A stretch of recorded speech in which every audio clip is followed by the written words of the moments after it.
जय हिंद दोस्तों, सबसे पहले वीडियो देखिए, बाद में मिलते हैं। इस वक्त टॉप 2 टीमों में ऑस्ट्रेलिया और इंडिया है। बॉलिंग में इंडिया के 3 बॉलर्स हैं और बैटर 1 है, और ऑस्ट्रेलिया के बैटर्स ज़्यादा हैं, बॉलर्स भी ज़्यादा हैं। इसका मतलब है जो बॉर्डर गवास्कर ट्रॉफी है ना, इसमें तस्वीर सामने आ जाएगी कि कौन कहाँ कहाँ अपनी जगह पे बरकरार रहता है और कौन जगह छीनता है दूसरे से। 5 टेस्ट मैचेस हैं। क्या वजूहात हैं कि विराट 14 पे चला गया? विराट का आखिरी 100 मेरे ख्याल है गुजरात में हुआ था अगेंस्ट ऑस्ट्रेलिया, 180 समथिंग। उसके बाद एशिया कप में, वर्ल्ड कप में बड़े रन्स करे वाइट बॉल में उसने। फाइनल में मैन ऑफ द मैच हुआ T20 के। चैंपियन ट्रॉफी वाले मैटर में स्पेशली देखो तो अच्छा है, मतलब इस बारे में पाकिस्तान की तरफ से जितनी कम बात हो उतना अच्छा है, क्योंकि इस बारे में डिसीजन तो इंडियन गवर्नमेंट ने लेना है ना। और इंडियन गवर्नमेंट और पाकिस्तान गवर्नमेंट के अच्छे हालात हैं। मैं देख रहा हूँ रिसेंटली पाकिस्तान में भी ये जो सिक्योरिटी के मसाइल हैं दुनिया के हर मोबाइल में मुल्क में चल रहे हैं यार। वो ईरान इसराइल का क्या चल रहा है, वो अफगानिस्तान में देखो। आज मैंने देखा है, मेरा छोटा भाई मुझे बता रहा था अलकायदा ने कहीं हमला कर दिया अफ्रीका में, 600 लोग मर गए हैं। फिर मैं इंडिया में देख रहा था, वो कश्मीर में एक वो मुस्लिम फैमिली थी, कोई छोटी छोटी है, पूरा तो नहीं पता होता, तो मतलब वो हेडलाइंस ऊपर आती रहती हैं जो 2-4 इंस्टाग्राम फॉलो किए हुए। वो एक मुसलमान मर गया तो उसके घर पे बड़ा मातम सा था। फिर पाकिस्तान में मैं देख रहा हूँ ये मर गए। वो मतलब कहने का ये कि पूरी दुनिया में ही ना सिक्योरिटी के हवाले से ये काम तो चलते रहते हैं। पाकिस्तान इंडिया का स्पेशली ये कि एक दूसरे पे इल्जाम नहीं लगाया। देखो बाबर आजम में वो मैं आपको पहले बताता हूँ, बाबर आजम के अंदर वो जिगरा है ही नहीं कि बाबर आजम किसी के लिए खड़ा हो सके। बाबर आजम हमेशा एक सेल्फिश बंदा है। बाबर आजम एक एरोगेंट इंसान है जो सिर्फ अपना सोचता है, एक सेल्फिश बंदा। उसने अपनी सेल्फिशनेस के जरिए क्यों क्या क्या कर दिया। कभी भी बाबर फखर के नहीं खड़े। बेशक बाबर आजम और फखर उस्मान बहुत अच्छे दोस्त हैं। फखर एक पठान है, उसने अपनी दोस्ती दिखा दिया। बाबर आजम एक पंजाबी है, मैं भी पंजाबी हूं, लेकिन बाबर आजम पता नहीं फिर किस तरह का पंजाबी है। बाबर आजम कभी भी फखर के लिए ट्वीट नहीं करेगा। फखर बेशक रिटायरमेंट भी ले लेना, बाबर फिर भी फखर के लिए ट्वीट नहीं करेगा। ये भी मैं आपको बात बता देता हूं। इतना बाबर आजम कभी भी अपना कैरियर फखर के लिए रिस्क में नहीं डालेगा। इधर से पता चलता है भाई, मैं आपको क्या कहता हूं, कोई दोस्त यार नहीं आज के जमाने में, ये सब नौसरबाजियां हैं। आपको लगता है कि सिर्फ एक ट्वीट की वजह से, और ट्वीट भी ऐसी नहीं है कि जिसमें उन्होंने किसी को बुरा भला बोला, उन्होंने सिर्फ बाबर आजम की तारीफ की है, जो कि नहीं करनी चाहिए थी, उनको उस तरह से ट्वीट नहीं करनी चाहिए थी, बट अगर उन्होंने कर दिया, आपको लगता है कि सिर्फ एक ट्वीट इशू है? आपको क्या ये लगता है कि एक ट्वीट कर दी बस ठीक है खत्म? और अगर ये ट्वीट इशू है तो ये ईगो का मसला तो सिलेक्शन कमेटी को होना चाहिए, मगर सिलेक्शन कमेटी तो कह रही है कि नहीं फखर को ले लें, तो फिर कहीं और से आ रहा है कि फखर को नहीं लेना है। तो ये समझने की बात है कि ट्वीट जो चेयरमैन पीसीबी खुद कह रहे हैं ना कि ट्वीट की एक उनका इशू है जो कि है, तो भाई मुझे बताएं, पाकिस्तान डिसिप्लिन की खिलाफवर्जी पहली दफा तो नहीं हो रही, इससे पहले भी बहुत दफा हुई है। आपने क्या किया है? मुझे याद है जिस दिन पाकिस्तान क्रिकेट बोर्ड के चेयरमैन बने थे मोहसिन रजा नकवी साहब, बहुत कम लोगों को पता होगा, चंद दिनों के अंदर उन्होंने हारिस रऊफ के ऊपर पाबंदी लगा दी कि सेंटर कॉन्ट्रैक्ट से निकाल दिया। क्यों? हारिस रऊफ ने ऑस्ट्रेलिया टूर में T20 खेलने को, टेस्ट खेलने से मना कर दिया था और बिग बैश खेल रहे थे। ये आए, इन्होंने आते एक्शन लिया और 5 दिन के बाद उनको वापस लिया था। ठीक है, तो अब जो है वो उस एजेंसी का काम क्या है, जब भी वो कोई खिलाड़ी जो है वो किसी के साथ कोई डील होती है या कोई भी जो प्रोजेक्ट कोई खिलाड़ी करता है ना, तो जो भी जो है वो लोग होते हैं जिनको कोई प्रमोशन करवानी होती है, वो इस साया कॉरपोरेशन के साथ जो है वो डील करते हैं। ठीक है, वो डायरेक्ट किसी खिलाड़ी के साथ नहीं करते हैं।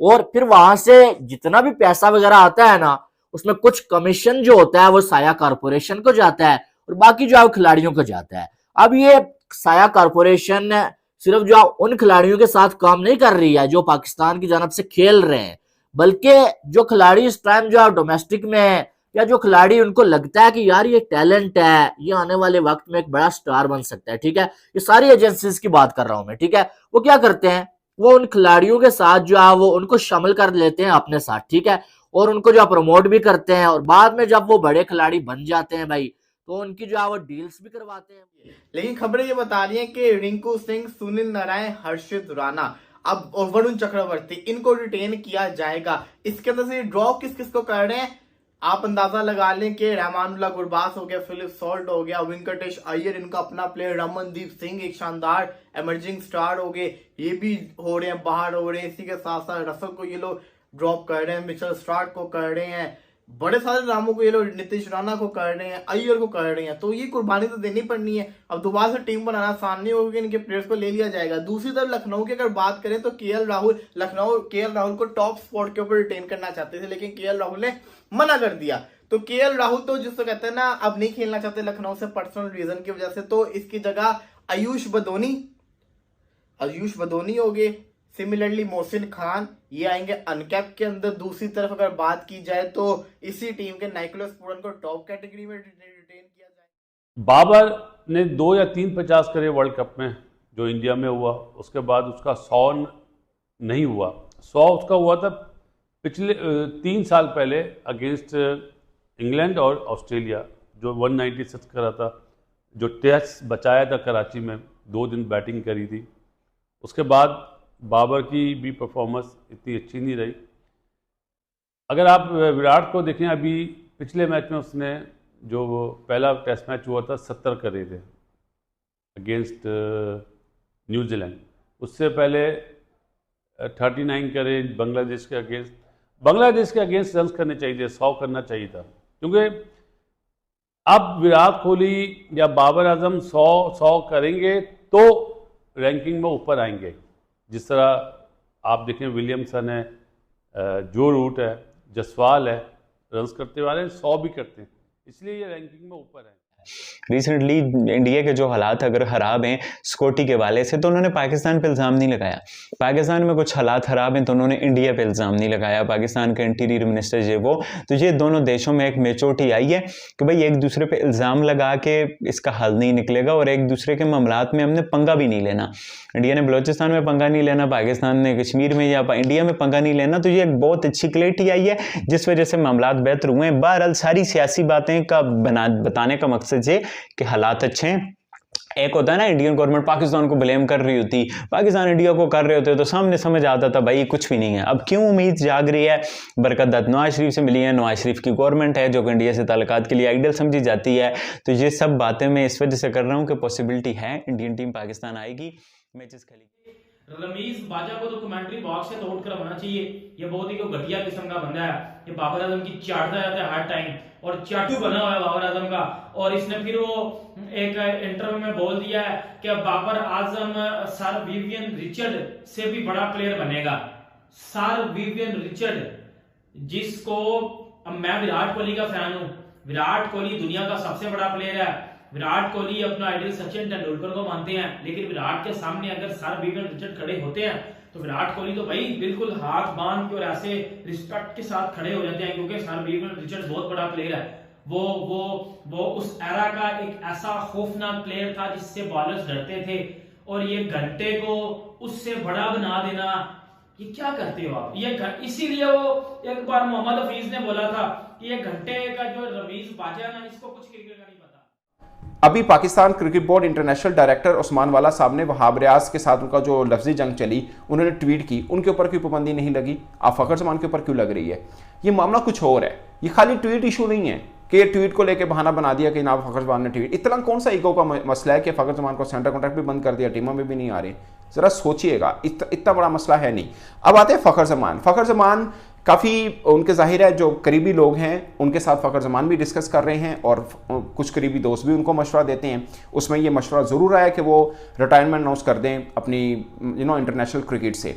अच्छा, उसके ऊपर भी क्रिकेट बोर्ड के कुछ लोग ये सोच रहे हैं कि फखर जमान अगर ये चाहता है कि मैं रिटायरमेंट अनाउंस कर दूं, हम इनको एनओसी दे देंगे लीग्स के लिए, तो ये भी इसकी भूल है। तो ये पाकिस्तान क्रिकेट बोर्ड की भूल है कि अगर कोई खिलाड़ी रिटायरमेंट अनाउंस कर दे, ये बात सच है कि रिटायरमेंट अनाउंस करने के बाद भी इनको एनओसी मुतलका बोर्ड से चाहिए होता है, इसमें कोई शक नहीं है, मगर बोर्ड की ये हिम्मत नहीं है कि वो एनओसी रोक ले किसी क्रिकेटर का। ये जितने भी जो है वो स्पोर्ट्समैन है या बड़े बड़े लोग हैं ना, वो क्या करते हैं, उनको जो है इसी तरह की एजेंसीज जो होती हैं वो मैनेज करती हैं, ठीक है। और ये जो उनको क्या फायदा होता है एजेंसीज को, वो मैंने आपको बता दिया है। अब मसला यहां से खड़ा होता है कि जब एक एजेंसी बहुत सारे खिलाड़ियों को भी हैंडल कर रही हो और साथ में उसी टीम के कोचेस को भी हैंडल कर रही हो, उसी टीम के सिलेक्टर्स को भी हैंडल कर रही हो, जैसे वह इंजमामुल हक को कर रही थी, तो फिर क्या होगा कि जो सिलेक्टर होगा उसका भी जो मफाद होगा वो उसी एजेंसी के साथ जुड़ा होगा, उन्हीं खिलाड़ियों के साथ जुड़ा होगा। फिर वह जब वो टीम सिलेक्ट करेगा ना, वो उसी खिलाड़ी को ज्यादा जो है वो आगे लाने की कोशिश करेगा जो इस एजेंसी के साथ जो है जुड़ा होगा, क्योंकि उस सिलेक्टर का भी मफाद उसी एजेंसी के साथ होगा।